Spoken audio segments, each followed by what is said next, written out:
I want my BioWare back.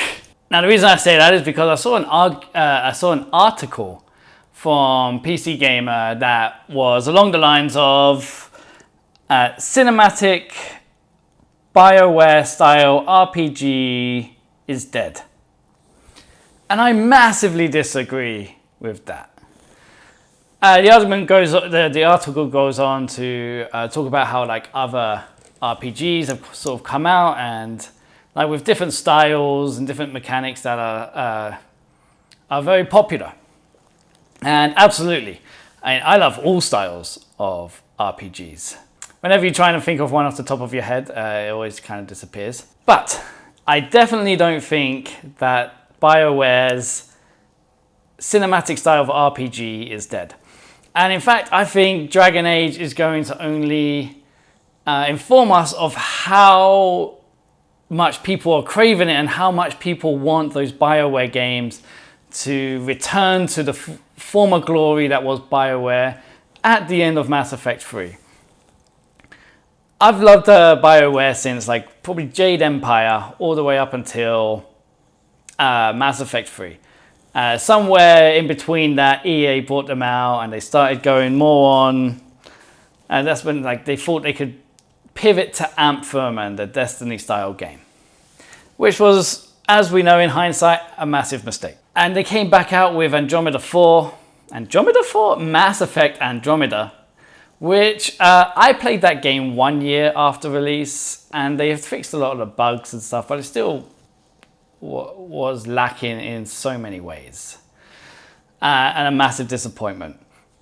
And then now that they've released the Mass Effect trilogy, re-released the Mass Effect trilogy, I think that it's clear to say that there are still people craving for these type of RPGs.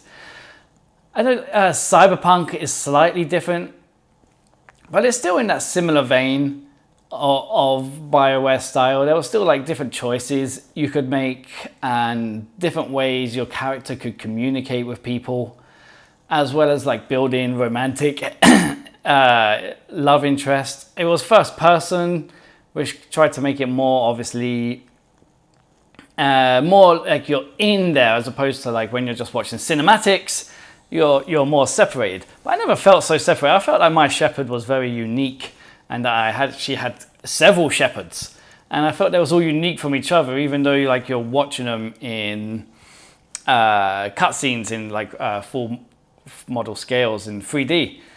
Whereas I would prefer that Cyberpunk actually took me out of the first person for the cutscenes, because it's just better. Obviously, some people prefer the immersion and we stay in the first person during cutscenes. But then other games like Ghost of Tsushima, again proving that like this style isn't dead, and the cinematic nature of RPGs is still that people are still craving these. Obviously, Cyberpunk commercially wasn't that big of a success, but that's because the game was so broken with bugs, like game-breaking bugs. That's what ended Cyberpunk, not because of its cinematic style, and also just the lack of content it had. Other quality games like Elden Ring have come out, which are absolutely fantastic. The hardest part that I think BioWare is going to have to relive their former glory is how they incorporate all past decisions into these new games. Are they just going to just try and like gloss over that somehow? So in this new Dragon Age game, all the decisions I made in the previous 3, how is that going to affect this? Are they going to do something like they did in the third one, where you inputted your information into it was a site, they had a website. You put your information, your decisions into a website, and you could download it, and then it carried it into the third game. Or are they going to do another way? They may have actually said, and I haven't seen that article, but that's going to be the hardest thing to do. Or are they just going to kind of gloss over that? But I'm very glad that they changed what they were doing, which I think it was just going to be like a massive open world or a massive online game. But now they're just going to keep it as a classic BioWare game. And I really hope they do, and we get classic BioWare back.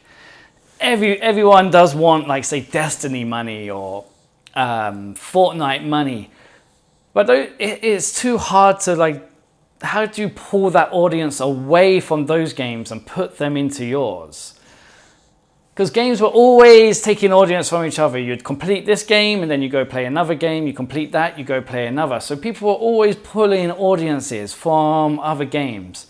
But when you have games that don't end, how do you pull them away? How do you pull people away from Destiny when the game doesn't end? It's just continuous. So it's hard to pull people away and bring them to yours when they're not finished there. They can just keep on going and going and going. And BioWare should have stayed like this, because maybe it makes less money, but it can still make a lot of money. I'm sure the whole Mass Effect trilogy and Dragon Age games made huge amounts of money.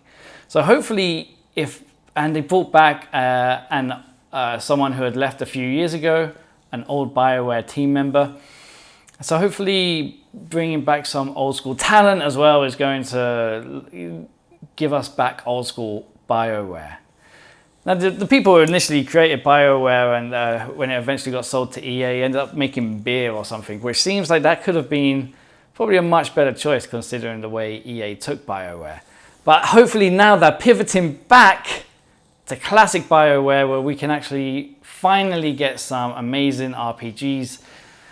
Because even since Witcher and Cyberpunk came out and we all felt massively disappointed with CD Projekt Red, there has been such a lack of amazing RPGs. There's been some very good ones, but this BioWare style that they kind of introduced has disappeared in large parts, and we are craving a new one.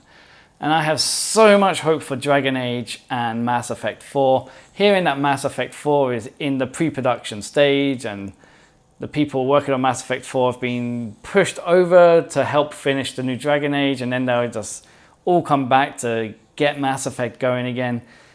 Feels like within the next 10 years, I'm guessing we're going to be getting all this stuff, maybe a Dragon Age, a Mass Effect, and potentially another Dragon Age. That would be my dream. If not that, then at least 3 amazing BioWare games in the next 10 years would be phenomenal.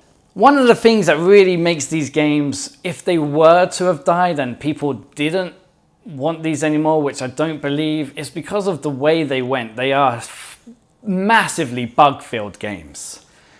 Cyberpunk's bugs were game-breaking. Assassin's Creed is just one giant bug meme. But I feel like in large games, you're always going to have these bugs. But I feel like these games were trying to do something GTA related, but into the RPG style. So you had these massive open worlds that are pretty much dead. Like Mass Effect Andromeda also suffered from, you had these huge worlds. The maps were way too big. And when you've just got to like drive somewhere just to get to a location and to complete a quest, you really feel like you're about to waste 15 to 20 minutes of your time just driving there. You arrive, the quest is completed, and you drive away.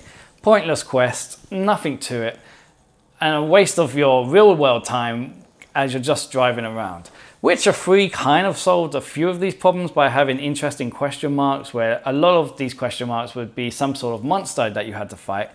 And some of them were really high-end monsters where you really had to level up your character and find some sort of strategy to bring this down.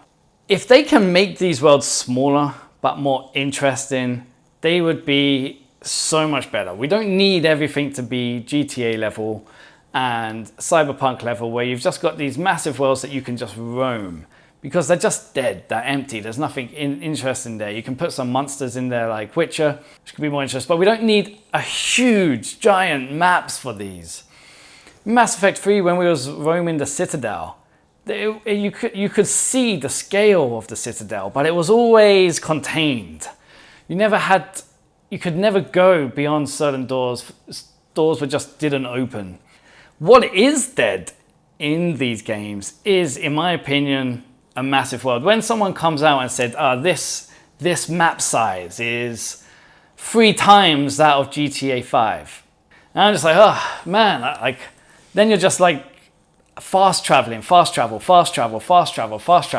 And that really takes you out of any immersion of a game. I think games are actually better when you don't fast travel. But anyway, that's what I hope for the next Mass Effect and Dragon Age, not to have these huge giant worlds, but to have very interesting worlds in a map that I can actually get around without having to need to do too much fast traveling, and can just enjoy the world, enjoy the quests within the world and the characters in the world. But speaking of that, I'm almost finished Yakuza 4, so I'm actually going to go play Yakuza 4 now, so I am done.